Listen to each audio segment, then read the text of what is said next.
నమస్తే, నేను doctor Saraswati, ayurvedic డాక్టర్ని. హైదరాబాద్ కస్తూరి ఆయుర్వేదాలో ప్రాక్టీస్ చేస్తున్నాను. ఇప్పుడు నేను చెప్పబోయే టాపిక్ ఆమవాతం. సాధారణ పరిభాషలో దీన్ని కీలవాతం అని, రుమటాయిడ్ ఆర్థరైటిస్ అని అంటూ ఉంటాము. ఇది ఇవాళ రేపు చాలా కామన్గా చూస్తున్న హెల్త్ ప్రాబ్లమ్స్లో ఒకటి. ఎప్పటి నుంచో ఈ సమస్య ఉన్నా కూడా ఈ మధ్యలో ఇన్సిడెన్స్ బాగా పెరిగింది. ఇది ఆటో ఇమ్యూన్ డిసీజ్, అంటే శరీరంలో రక్షణ వ్యవస్థ లో వచ్చే లోపాల కారణంగా మన శరీరాన్ని రక్షించవలసిన రక్షణ వ్యవస్థనే మన శరీరంలో మిగతా సెల్స్ని అటాక్ చేయడం వల్ల వచ్చే ప్రాబ్లం ఇది. అట్లానే ఇది లైఫ్ స్టైల్ డిసీజ్ కూడా, అంటే మన ఆహారపు అలవాట్లు, మన జీవన విధానంలో ఉన్న లోపాల కారణంగా వచ్చే ప్రాబ్లం. సో రుమటాయిడ్ ఆర్థరైటిస్ని మేము ఆయుర్వేద పరిభాషలో ఆమవాతం అంటాము. అల్లోపతిలో ఎట్లా అయితే దీన్ని ఆటో ఇమ్యూన్ డిసీజ్గా కన్సిడర్ చేస్తారో అట్లానే మేము ఆమజన్యం అంటాం.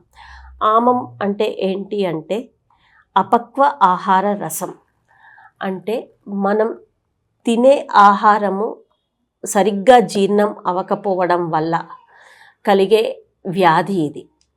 దీనికి ముఖ్య కారణం అగ్నిమాంద్యము. అట్లానే అగ్నిమాంద్యం ఉన్నా సరే దాన్ని పట్టించుకోకుండా, దాన్ని సరిచేసుకునే ప్రయత్నం చేయకుండా అతిగా ఆహారాన్ని తినడం కానీ, తినకూడని పదార్థాలు తినడం కానీ, అట్లానే ఎలాంటి శారీరక శ్రమ కలిగించే వ్యాయామాలు కానీ, వేరే పనులు కానీ చేయడము, సుఖకరమైన జీవన విధానానికి అలవాటు పడ్డం, ఇవన్నీ కూడా ఆమవాతానికి, ఆమజన్య రోగాలన్నిటికీ కూడా కారణమవుతుంది. ఆమజన్య రోగాల్లో ఆమవాతం కూడా ఒకటి. సో వీటిల్లో కామన్గా ఉండే కండిషన్ ఏంటి అంటే, మామూలుగా మనకి కీళ్ళ నొప్పులు మొదలయ్యే పెద్ద కీళ్ళలో మొదలవుతాయి, అంటే మోకాళ్ళు ఇట్లాంటి వాటిలో. కానీ ఆమవాతంలో స్పెసిఫిక్గా చూసేది ఏంటి అంటే చిన్న కీళ్ళ దగ్గర మొదలవుతాయి. ఇప్పుడు ఈ వేళ్ళ కనుపులు, వీటి దగ్గర నొప్పితోటి స్టార్ట్ అవుతాయి. వీటిల్లో నొప్పి, వాపు, ఎరుపుదనము ఇట్లాంటివన్నీ ఉంటాయి. అట్లానే ఒకే చోట రోజు ఫ్లీటింగ్ పెయిన్స్ అంటాం, అంటే ఒకరోజు ఒక జాయింట్లో పెయిన్ ఉంటే రెండో రోజు ఇంకో జాయింట్లో పెయిన్ ఉండొచ్చు.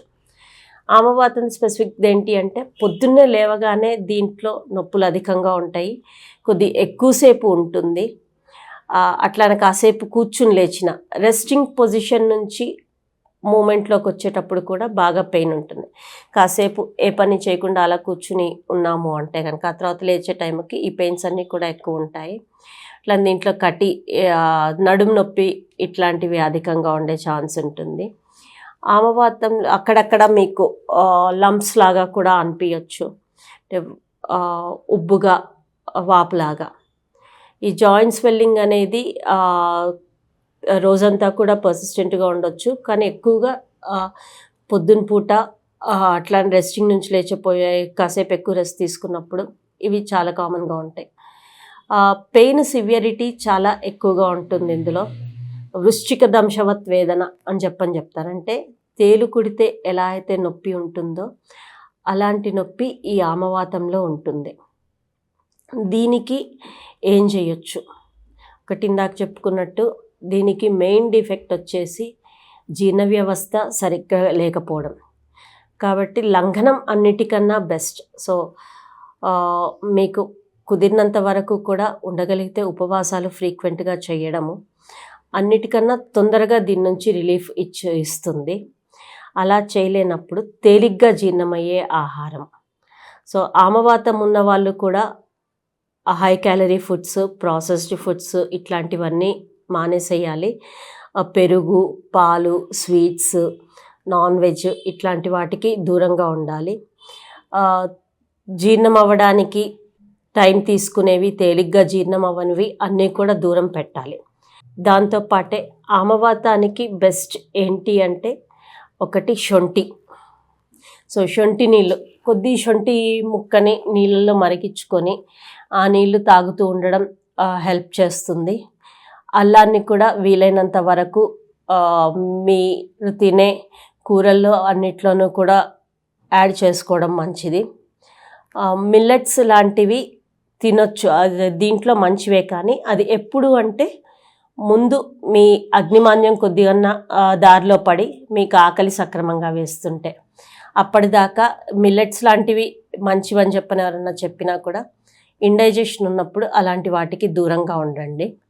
అట్లని చేదుగా ఉండే కూరలు, మెంతులు వాడడము, కాకరకాయ ఇట్లాంటివి మంచివి.